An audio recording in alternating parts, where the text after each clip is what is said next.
people? Welcome to another episode of Soul Food Sundays. My name is Keita. Thank you for joining me.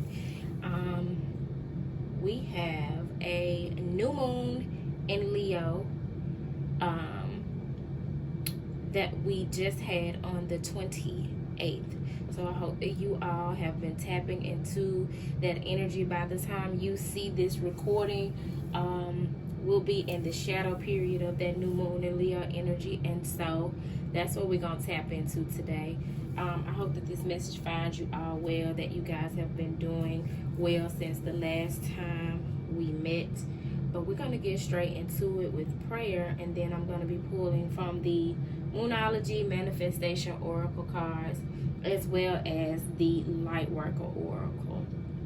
Because as you know, in our last few readings, we've really been prompted to tap into the moon cycles and this moon energy in order to manifest and to assist us with our goals and our intentions. And so I honestly can attest to how fast things are manifesting. I want to urge you all to be very mindful of your thoughts, because if you are tapped in, your negative thoughts will manifest as well as your positive. So you want to be intentional about your thoughts as well as your words and your actions, because wherever your energy is going, it's manifesting, and it is manifesting fast.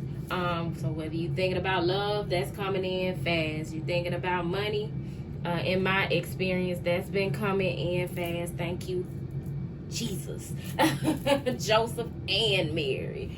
I am grateful for all that has been manifesting for me, the good and the bad, because the bad has been bringing in some very valuable lessons, and the good has added to my long laundry list of blessings. So I cannot complain. But Father God, Mother Earth, ancestors and spirit guides, we come to you humbly. First and foremost, to tell you thank you. Thank you for your love. Thank you for your light. And thank you for your provision. We ask now in this moment that you bring forth the best message for our highest good as we tap into this new moon in Leo energy. What is it that we are manifesting? What season are we in? What advice do you have for your people, dear God? I ask that you continue to speak to me and speak through me. Let your word and your message go forth, and so it is. So we're going to pull from the Lightworker Oracle deck first, because I know it tends to be a more extensive read than the Moonology deck. I could tell right now by the card that ended up left in the box once I grabbed all of the deck that we need to trust in the plan and trust the process as things are moving forward, and we're stepping into the unknown, and we don't know what lies on the other side of our leap of faith. We are needing to trust God's plan, or trust the plan that we have set for ourselves, and just be in a spirit of hopefulness and having faith. You know, when you take a leap of faith, that's what that's all about. Faith is the substance of things unseen. And so just because you don't see it does not mean that it cannot happen for you, or that it is not happening for you. When you use your intuition and you tap into your spiritual gifts, then you begin to understand more and more that there are things going on beyond the veil, beyond our ability to physically see. And then we're receiving signs and synchronicities that affirm to us from our angels and ancestors and our light team that those things are going on beyond the veil. It's like, you know, a wink from God, like letting us know that everything's okay. So we're definitely needing to get familiar with the signs and synchronicities, be it animals, butterflies, birds, whatever the case. They all bring a spiritual message to you. Numbers, I've been seeing 111, 1111, 222, 444, and 555 like crazy. 1212, 1221, and they all have special meaning for me. I'm probably going to do a episode of co-creating on angel numbers specifically, so that we can talk about that a little bit more in detail. But yeah, you definitely want to tap in and tune into the synchronicities, the things that keep happening to you you keep seeing over and over, be it a color or even the weather patterns bring a message. Right now we're in the dead heat of summer, which means that there's a lot of life force energy going out. A lot of people's solar plexus is being healed because that's the energy of the sun. A lot of light codes and activations and creative energy is being increased in people who are vibing high enough to receive those types of energies and gifts. And so it just behooves us to take the time out to educate ourselves and to tap into ancient wisdom as well, because none of this stuff is new, y'all. Ain't none of it new.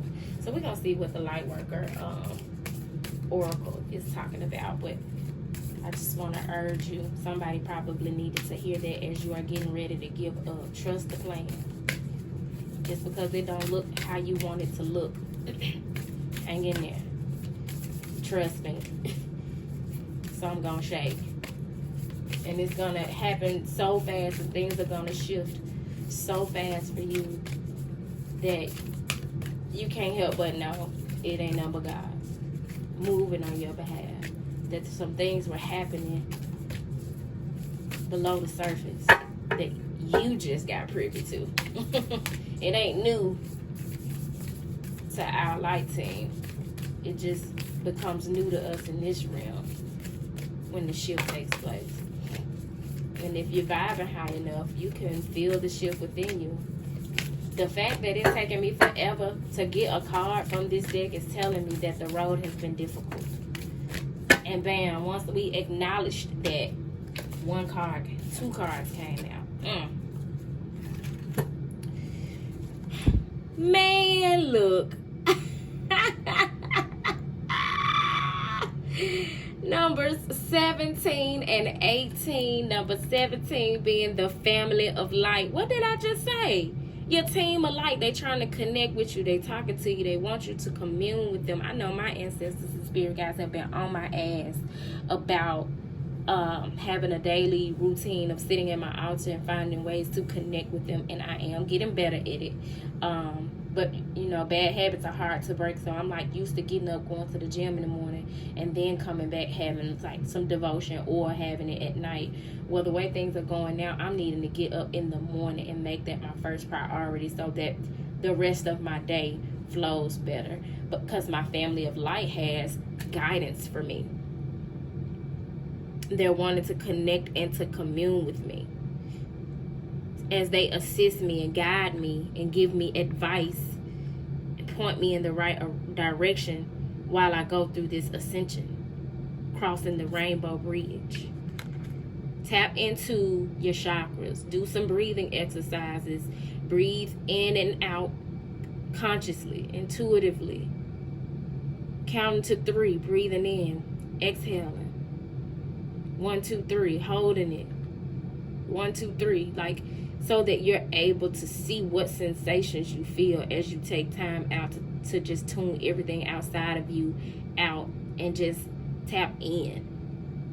See what area of your body you may be feeling some pain or some sensation, because that's going to tell you where you're needing to balance your chakras, or where you're needing which specific chakra is needing some work. You feel it in your chest, you probably need to do some heart chakra work.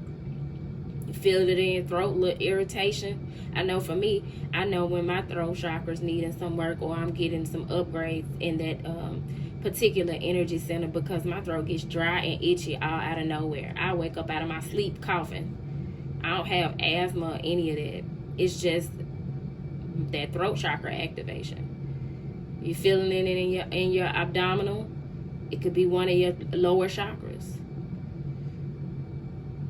Head throbbing, probably your crown chakra. So keep that in mind as you move forward. I've already spoken on the family of light. So we're going to talk about this ascension. Because, baby, this energy, these light codes, these solar flares, and all of the energy that is being made available to us here on Earth at this time leading up to the 8-8 Lionsgate portal. It's not a game. It says you've been growing spiritually and your consciousness is expanding. It is transforming your experience of the material world from something you must control or conquer into a living expression of the radiant divine. As your appreciation and love for the material world becomes more unconditional, so too does the light that can flow into your aura, chakras, and physical body. As you physically expand, you may need more rest, healing, and meditation than usual to integrate this increasing degree of light and the consciousness it awakens within you.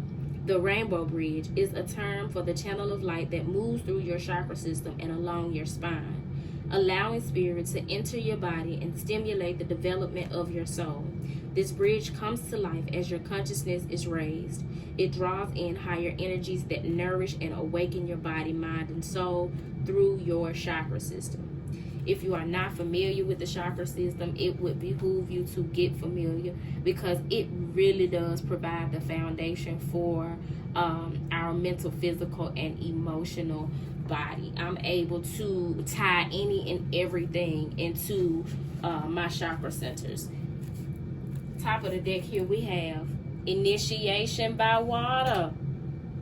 If you're feeling emotional, if you're having to pay more attention to things of an emotional nature in your life, that's because you're experiencing initiation by water that is leading to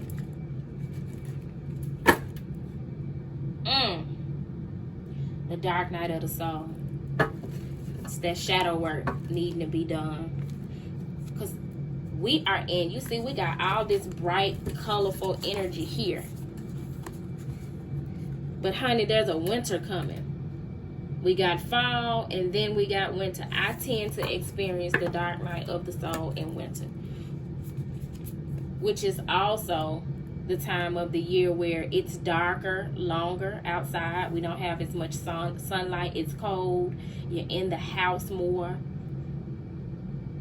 And that is the time where I tend to most times start to question things and ascend more, and I start to tear down layers of who I thought I was and how I thought I was supposed to show up. Because one thing about this journey, y'all, it's never over.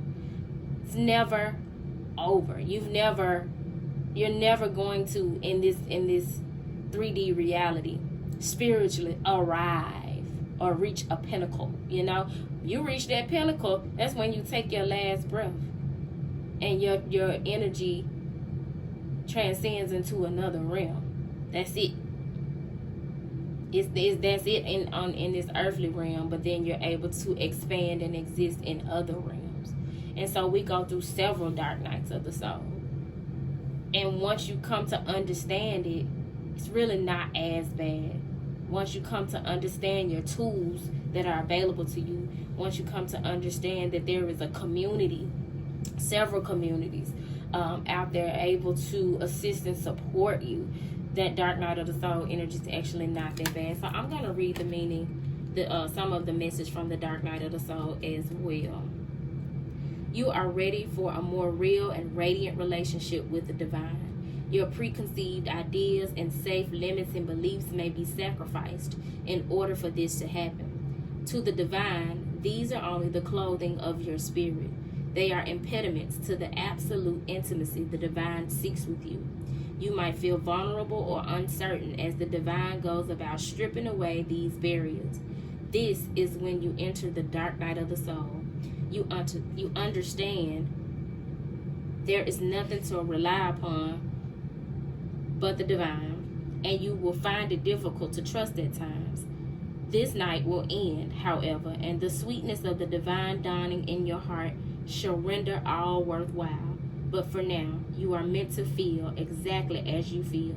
You are not doing something wrong. You are moving closer to the divine. It behooves us to understand that, like I said in the beginning, trust the plan. Because even when it doesn't look good, even when we're going through the dark night of the soul and we don't quite understand, or things that we once resonated with don't resonate with us anymore, it's for our good. Those are the things that God is using, the experiences that God is using for our soul evolution and elevation, and to bring us closer to Him, and ultimately so that we can live out this next card at the bottom of the deck, our life path.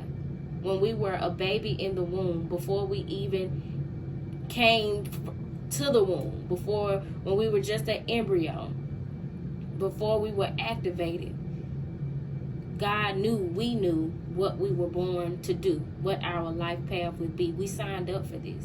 And so we're wanting to have the patience, the humility, the strength. And I don't mean necessarily physical strength, but the inner strength to overcome any obstacle that comes our way, to overcome any situation that threatens to dim our light, to see the potential in ourselves, and to commit to better understanding who we were created to be and what our life purpose is. So we're going to clarify that message with the Moonology Manifestation Oracle cards, because with this new moon energy, it's definitely a time of manifesting.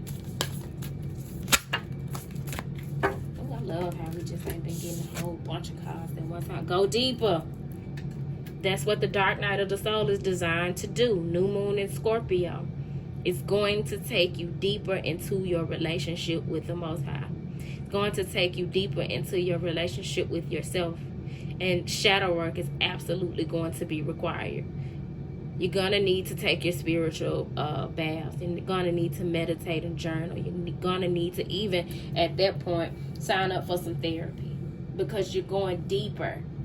You're having a deeper relationship with yourself. You're peeling back the layers. You cannot stay in the shallow end. And for some of us, we've reached a level where it's now time for us to ascend. And before we do that, we need to go deeper, like a like a slingshot. You know what I'm saying? Where you got to go backwards in order to be propelled forward. So keep that in mind, because that is what we're manifesting, that ability to go forward and go deeper. You can fight it all you want, because it's gonna happen. And this next card is full moon in Scorpio. Breathe through the tension. This is definitely speaking to like some 5 energy, some change, some conflict, some chaos, because there's tension present, and you're gonna need to breathe through it. Like I said at first, do that breath work. Tap into your chakras and see where something may be out of alignment. But understand that what you're going through is for your highest good. You're just navigating your way through the dark night of the soul. Because at the bottom of the deck, first quarter moon in Libra, keep your heart open.